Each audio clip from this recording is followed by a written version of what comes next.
Les salariés veulent faire entendre leur voix et surtout davantage s'impliquer dans la prise de décision de leur entreprise. 2 ans de crise auront eu le temps de bouleverser à de nombreux écarts l'organisation du travail. Parmi les nouvelles attentes des salariés donc, plus de considération et de sollicitation de la part de leurs dirigeants, notamment sur les aspects stratégiques et opérationnels. C'est pour cela d'ailleurs que le modèle alternatif de la SCOP séduit de plus en plus d'actifs français. On en parle de ces nouvelles attentes et de ce modèle avec Jacques Landriot, président de la CGSCOP. Bonjour. Bonjour. Bienvenue dans Smart Job, Jacques Landriot. Merci beaucoup d'être avec nous. La Confédération Générale des SCOP qui a d'ailleurs interrogé avec Opinionway salariés et dirigeants d'entreprises sur leurs besoins. On va en parler évidemment. On en parle, Jacques Landriot, actuellement comme une solution à la crise du pouvoir d'achat. On parle beaucoup d'intéressement, de participation des salariés dans les entreprises. Derrière ça, n'y aurait-il pas une volonté des salariés de prendre aussi, comme je le disais, davantage part aux décisions de l'entreprise? Absolument, et ça c'est très clair dans le sondage Opinionway que vous citiez. Et donc nous, si vous voulez, c'est ce que les SCOP font depuis des années. C'est-à-dire, une gouvernance démocratique, un partage des résultats. Chez nous, c'est ce qui fait un peu notre force. Donc c'est quelque chose, je crois, aujourd'hui, d'assez extraordinaire. Et on voit une percée assez importante du nombre de SCOP qui augmente, du nombre d'emplois coopératifs qui augmente.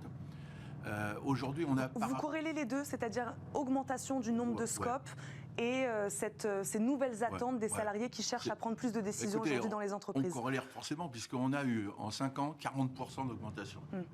Aussi bien d'ailleurs dans les emplois que dans le nombre. Donc c'est assez extraordinaire. Et dans le chiffre d'affaires, j'en parle pas, c'est à plus de 50%. Donc on voit bien qu'il y a une corrélation. Et le monde d'après, on y était déjà, nous, dans le monde d'après. C'est ça qui est intéressant à voir.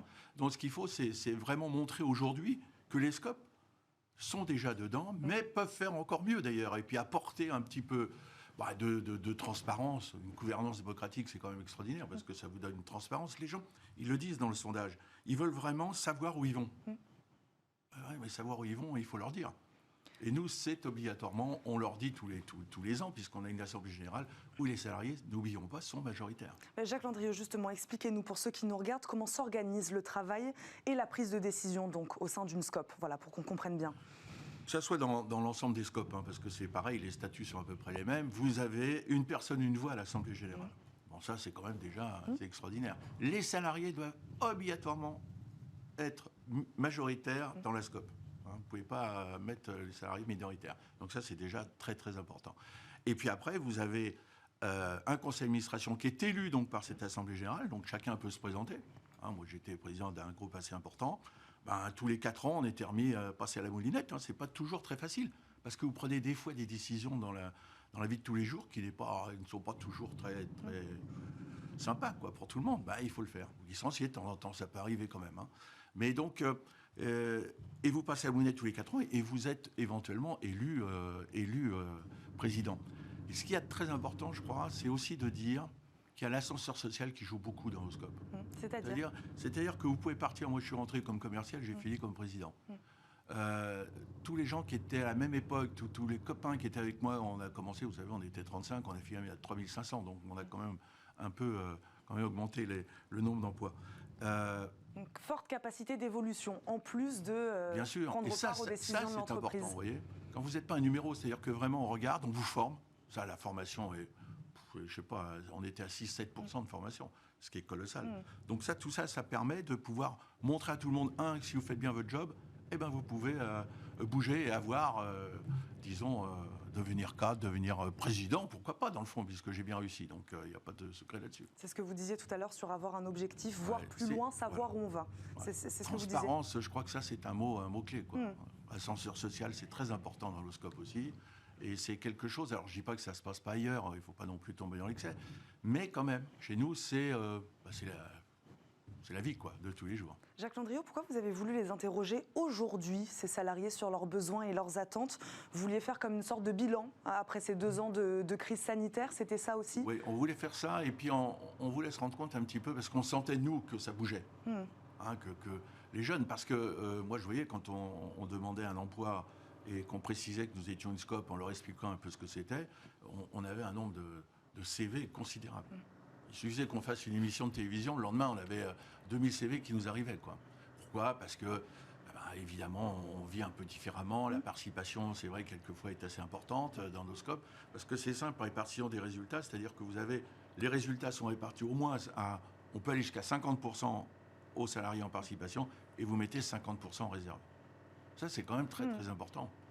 Et ça veut dire que nos scopes ont un taux de pérennité, par exemple, et ça, j'y tiens beaucoup, je me permets de vous donner ce taux de pérennité à 5 ans qui est considérable par rapport aux sociétés classiques. Nous sommes aujourd'hui à 73% de taux de pérennité à 5 ans. C'est énorme. Et alors que les entreprises classiques sont à 61%, je crois. Et alors, chose extraordinaire, c'est quand nous avons une transmission. C'est-à-dire qu'un chef d'entreprise veut vendre son entreprise. Alors, il peut le vendre à son concurrent, il peut le vendre à n'importe qui. Mais s'il pense à le vendre à ses salariés, là, nous sommes à 82% de taux de pérennité. Vous voyez, ça veut dire que, quand c'est votre entreprise, que cette implication que vous avez beaucoup plus forte que dans une autre. Mais Jacques Landriot, qu'est-ce qu'elle vous a dit, cette crise, justement, sur les besoins et les attentes, qui étaient déjà là, donc, si je comprends bien, mais donc, forte accélération, c'est ça? Voilà, on voit que les salariés, de plus en plus, ils sont de plus en plus nombreux à attendre ce genre de modèle, finalement. Absolument, de plus en plus nombreux, et ça, on le voit bien, nous, dans tout ce qu'on fait aujourd'hui. Enfin, malgré la pandémie, vous vous rendez compte, vous augmentez de plus de 40% vos emplois. Coopératif, quand même, vous dites, il y a quelque chose.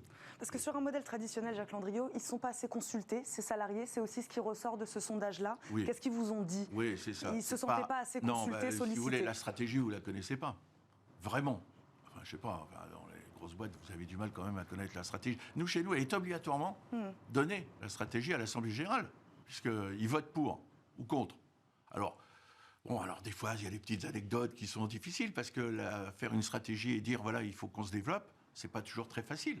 Parce que les gens se disent, oui, mais si on se développe, il y a un risque, on prend un petit risque. Vous voyez, mais vous discutez, c'est vrai que le Donnez-nous un exemple, Jacques Landriot, de stratégie, justement. On a envie de savoir sur quels aspects exactement ils souhaitent être sollicités, davantage concernés, les salariés. Et dans vos scopes, voilà, sur quoi ils agissent. Qu'est-ce qu'ils décident exactement? Surtout sur leur développement. Oui. Parce que, une entreprise qui ne se développe pas, vous savez très bien qu'un jour, elle va mourir. Je ne sais pas quand, mais enfin, elle mourra de toute façon. Donc, il faut se développer, il faut bouger un peu les choses. Il n'y a plus de niche. Ça n'existe plus, les niches. Pourtant, vous avez toujours un concurrent qui arrive, qui casse tout et qui vous remet un petit peu à l'endroit. Donc, ils veulent absolument connaître ça, une stratégie. Par exemple, nous, quand nous sommes partis à l'international, c'est vraiment typique, ça. Il a fallu que ça passe à l'Assemblée générale. Il a fallu que tout le monde dise oui. Il a fallu que je convainque tout le monde de dire oui, parce que c'était pas simple. Pourquoi irions-nous dans toute l'Europe pour faire de l'international? Oui, mais si on l'avait pas fait, aujourd'hui, on serait peut-être mort. Vous voyez, c'est important. Donc, il faut convaincre, il faut former beaucoup aussi, une assemblée générale, il faut comprendre un peu les comptes, il faut comprendre pourquoi on fait ça. Donc il y a vraiment... c'est vrai que le rôle du président, dans ce cas-là, est un petit peu plus compliqué. Mais bon, après tout, c'est quand même très sympa aussi pour lui de voir que tout le monde est en accord avec lui, quoi. Donc prendre part aux décisions, prendre part au capital aussi, c'est ce que vous disiez tout à l'heure. Tous ces éléments, ils participent aujourd'hui au bien-être du salarié en entreprise. Vous le ressentez comme ça?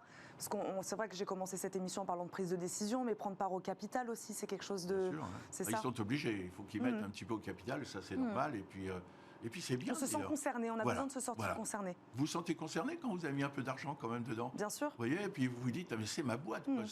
Et puis vous faites, et c'est même au niveau même des consommateurs. Moi je pense que d'abord, ils sont très très impliqués, donc pour le client, il est chouchouté, je dirais.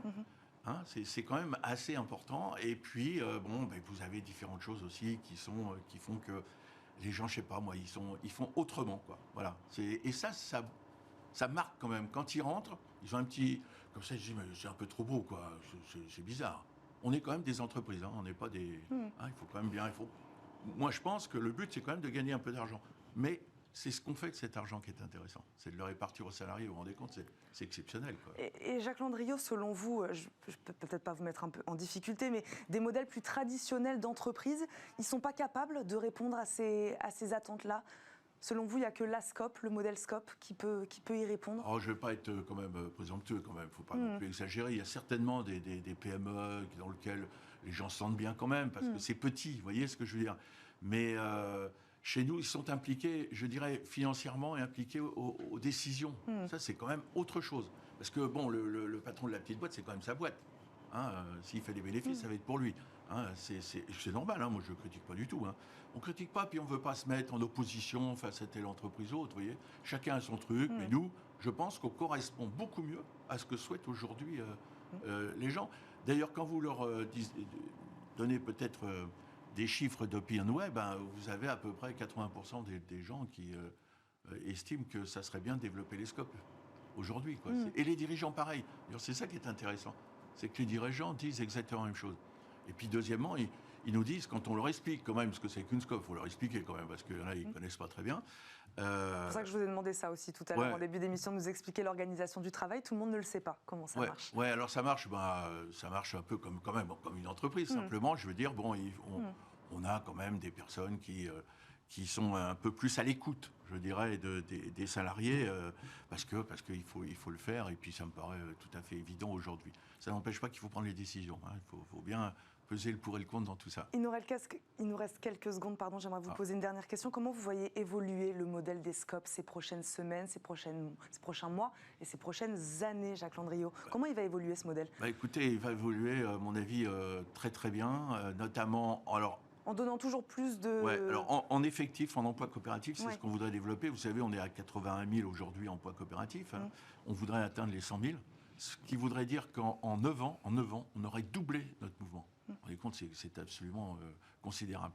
Et puis emmener le mouvement vers une entreprise citoyenne, vers un peu entreprise citoyenne à la fois de l'entreprise, hein, citoyenneté de l'entreprise et citoyenneté des salariés de l'entreprise. Et puis vers un peu plus vers la transition écologique, parce qu'on pense que c'est quelque chose d'assez fort et important pour nous aujourd'hui. Il ne faut pas qu'on laisse de côté. Et puis aussi sur l'impact social. C'est-à-dire qu'il faut toujours qu'on s'en avance sur toutes les avancées sociales qu'il y a, télétravail et autres, enfin, etc. Et je crois qu'aujourd'hui, on l'est. Maintenant, il ne faut pas perdre notre avance, quoi. Merci beaucoup, Jacques Landriot, d'avoir répondu à nos questions, de nous avoir présenté ce modèle de la SCOP. Je le rappelle, vous êtes donc le président de la CGSCOP. Merci beaucoup, d'avoir été avec nous. Tout de suite, c'est la séquence juridique de Smart Job.